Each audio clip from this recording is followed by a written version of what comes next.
Assalamualaikum warahmatullahi wabarakatuh. Shalom, Om Swastiastu, nama budaya. Salam kebajikan bagi kita semua. Nama saya Felicitas Fania Ariningrum dengan NIM 110001221405106. Kenalkan, nama saya Muhammad Faris Jalandi. Saya merupakan mahasiswa aktif Fakultas Hukum Universitas Diponegoro dengan NIM 1100012214065. Perkenalkan, nama saya Muhammad Sani Nugroho dengan NIM 11000000539. Perkenalkan, saya Febriana Dian Permatasari dengan NIM 110000122140509. Di sini saya dan rekan-rekan saya akan memaparkan materi mengenai subjek hukum internasional.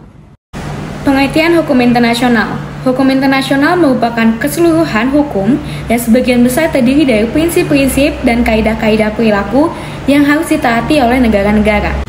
Organisasi internasional. Organisasi internasional diklasifikasikan menjadi 3, yaitu pertama, organisasi internasional yang memiliki keanggotaan secara global dengan tujuan yang bersifat umum. Contohnya Perserikatan Bangsa-Bangsa atau PBB. Kedua, organisasi internasional yang memiliki keanggotaan global dengan tujuan yang bersifat spesifik. Contohnya World Bank atau Bank Dunia, International Monetary Fund atau IMF, dan World Health Organization atau WHO. Dan yang ketiga, organisasi internasional dengan keanggotaan regional dengan tujuan global. Contohnya Association of Southeast Asian Nations atau ASEAN dan European Union. Negara menjadi subjek hukum internasional yang utama dan pertama. Mengapa yang pertama? Sebab semenjak kemunculan negara sebagai hukum internasional, subjek hukum internasional, diikuti dengan kemunculan subjek hukum internasional lainnya yang akan dijelaskan selanjutnya. Kemudian, mengapa negara menjadi subjek hukum internasional utama? Sebab negara mampu mengadakan hubungan-hubungan internasional yang dapat mempengaruhi kehidupan manusia sehari-hari, baik dengan negara lain maupun dengan subjek-subjek hukum internasional lainnya. Sehingga negara memiliki dan memegang serta mendukung hak-hak dan kewajiban yang paling banyak dibandingkan dengan subjek hukum internasional yang lainnya. Selanjutnya adalah International Non-Government Organization atau INGO. Walaupun tidak memiliki kedaulatan seperti negara, namun INGO mampu berpengaruh dalam pengambilan keputusan dan membantu menyusun agenda dalam menyelesaikan suatu permasalahan, terutama permasalahan yang mencakup jaringan yang luas, misalnya permasalahan dalam lingkup regional dan juga global. INGO ini seringkali mengusung permasalahan dalam bidang kemanusiaan, lingkungan, serta perdamaian. INGO ini seringkali mengangkat isu-isu sensitif yang seringkali dianggap negara sensitif, sehingga negara-negara tidak mampu untuk menyenggol INGO.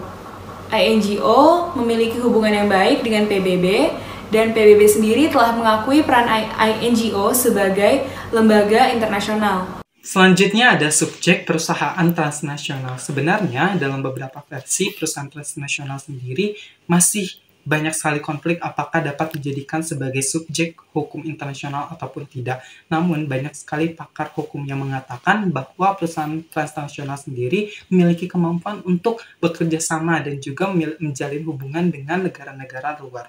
Maka dari itu harus diperlukan suatu hukum yang mengatur hal tersebut, dan maka dari itu juga bahwa ilmu hukum internasional mengatur perusahaan transnasional. Dalam beberapa versi hingga kini, organisasi pembebasan dan juga bangsa yang sedang memerdekakan haknya sendiri masih kontroversial karena ada banyak sekali pernyataan yang menyebutkan bahwa ketika menyelesaikan persoalan mengenai organisasi pembebasan dan juga bangsa yang sedang memerdekakan haknya sendiri itu masih banyak sekali hal-hal subjektivitas sehingga tidak tahu apakah hal tersebut benar ataupun salah. Namun dalam versi kali ini hukum internasional seharusnya mengatur hak-hak dan juga kewajiban dari setiap individu yang ada di dunia ini. Maka dari itu hukum internasional dapat mengatur organisasi pembebasan dan juga hak daripada bangsa untuk memperjuangkan haknya sendiri. Vatikan adalah subjek hukum internasional karena diakui oleh negara-negara di dunia dan menjadi pihak pada perjanjian-perjanjian internasional dan anggota pada beberapa organisasi internasional. Negara yang pertama mengakui Vatikan sebagai subjek hukum internasional adalah Italia melalui Pakta Lateran yang ditandatangani pada 1929, yang secara historis Pakta Lateran juga menjadi dasar berdirinya negara kota Vatikan atau Vatikan City State. Dalam hubungan internasional, negara Vatikan dikenal juga dengan nama Tahta Suci. Dasar lain yang menjadikan tata suci atau Holy See sebagai subjek hukum internasional adalah dengan mengacu juga kepada Konvensi Montevideo tahun 1933, yang mana Vatikan merupakan pihak yang memenuhi ketentuan-ketentuan pada konvensi tersebut. Individu merupakan subjek hukum internasional berdasarkan pendapat dari Hans Kelsen karena memiliki kapasitas aktif maupun pasif. Kapasitas aktif berarti ilmu hukum memberikan peran terhadap individu sebagai aktor atau pelaku dari ketentuan normatif yang dihasilkan dari hukum internasional.